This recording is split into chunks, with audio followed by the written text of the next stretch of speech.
Halo, assalamualaikum warahmatullahi wabarakatuh.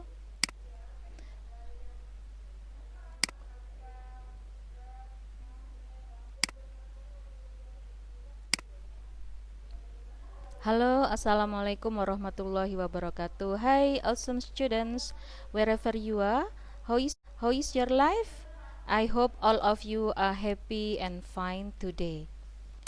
Oke, anak-anak hebat, pernahkah kalian mendengar cerita tentang legenda Batu Menangis? Where does the legend come from? Anyone knows? Legenda itu menceritakan seorang anak yang cantik jelita, tetapi sayangnya kecantikannya tidak berbanding dengan kecantikan hatinya. Dia durhaka kepada orang tuanya yang tidak mengakui ibunya sebagai ibu kandungnya, tetapi menganggap ibunya sebagai seorang pembantu. Nah, the story is the same with the legend of Malin Kundang. Okay, awesome students, in Indonesia you will find many legend or folklore such as of Putri Jungjung Bui, and then legenda cinta Roro Jonggrang, and then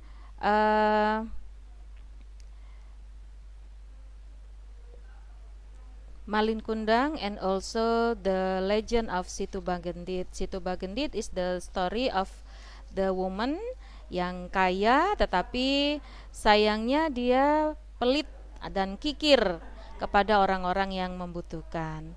Oke, awesome students. Mungkin ada yang bertanya, what is the relationship between the stories, the folklores with our lesson today? Apa kira-kira hubungannya dengan pelajaran yang akan kita pelajari hari ini? Ya, benar.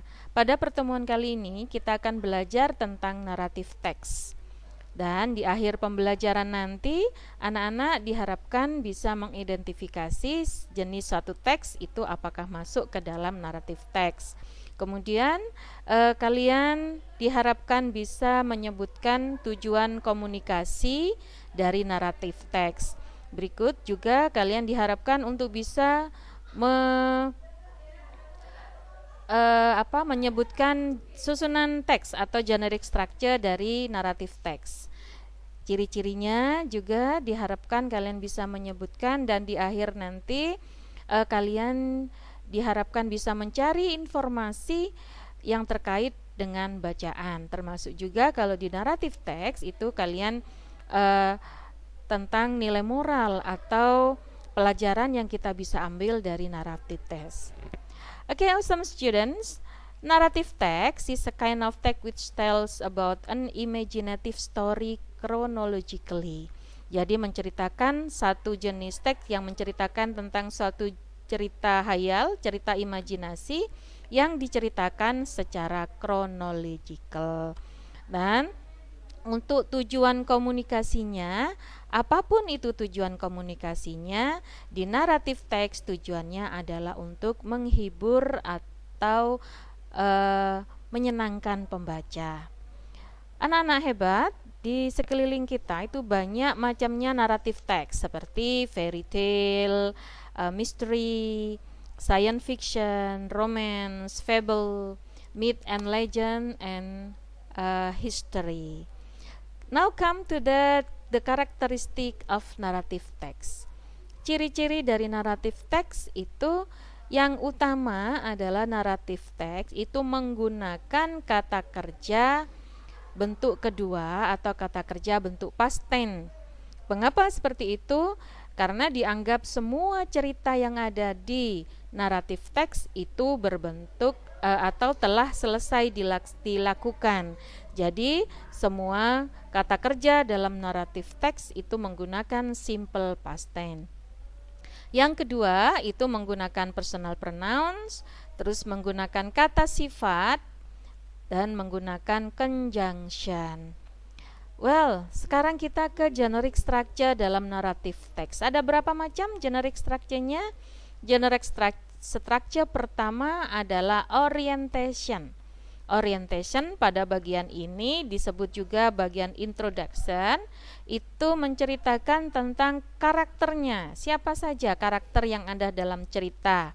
Kemudian tentang kapan dan di mana terjadinya cerita tersebut. Itu adalah orientation. Terus bagian yang kedua dari generic structure adalah complication. Complication itu menceritakan tentang permasalahan yang terjadi dalam cerita. Jadi munculnya permasalahan itu ada di bagian ini. Selanjutnya adalah resolution. Resolution pada bagian ini itu menceritakan tentang akhir dari cerita. Bisa berakhir sedih, bisa juga berakhir bahagia. Nah, resolution ini adalah merupakan titik balik dari komplikasi, ya, dari complication. Dan the last one disebut reorientation. Reorientation, this part tells about the closing of the story, menceritakan tentang penutup cerita, dan kadangkala penulis cerita tersebut menyelipkan nilai moral atau pesan atau pelajaran yang kita bisa ambil dari cerita tersebut. Well, anak-anak hebat, sekarang ayo kita mulai mengaplikasikan atau menerapkan susunan atau generic structure tadi ke dalam satu bentuk teks. Teksnya adalah tentang legenda Batu Menangis. Nah, di bagian ini di situ diceritakan tentang waktunya, ada once upon a time. Terus kemudian ada Old Widow dan Beautiful Daughter, itu merupakan karakter. Dan ada Live in a Small House, tinggal di sebuah rumah kecil, itu merupakan place. So, ini adalah bagian ini menerangkan tentang orientation. Yes, good. And then next, on the way to the market, the girl asked her mother to walk behind her. She didn't want others know that the old woman is her mother. Nah, ini dia tidak menginginkan orang lain tahu bahwa itu adalah ibunya. Berarti dia masuk ke dalam complication, adanya satu permasalahan. Dan kemudian yang bagian ini, it was so hard the old woman, itu sangat menyakiti hati wanita tersebut. So she asked the God to punish her. Jadi dia meminta Tuhan untuk menghukumnya. Berarti itu masuk ke dalam resolutions. Very good. Dan what about this part? Bagian ini. The God heard this. Slowly the girl's body turned into stone. The girl felt so sorry, but it was too late. So when the body completely turned into stone, it gave out the water like crying. Therefore people call it later as the crying stone or Batu Menangis. So this is called as orientation. Yes, good. Well, okay, awesome students. Have you understood about it? Ya, about the narrative text. Kesimpulannya adalah naratif teks merupakan cerita imajinasi yang dibuat untuk tujuan menghibur pembaca. Dan kita ulang lagi, struktur teksnya atau generic structure dari naratif teks itu ada 4. Orientation, complication, resolution, dan reorientation. Anak-anak hebat, saya harap kalian sudah paham tentang materi kali ini ya. Nanti kita jumpa lagi di materi yang akan datang. Terima kasih perhatiannya. Wassalamualaikum warahmatullahi wabarakatuh.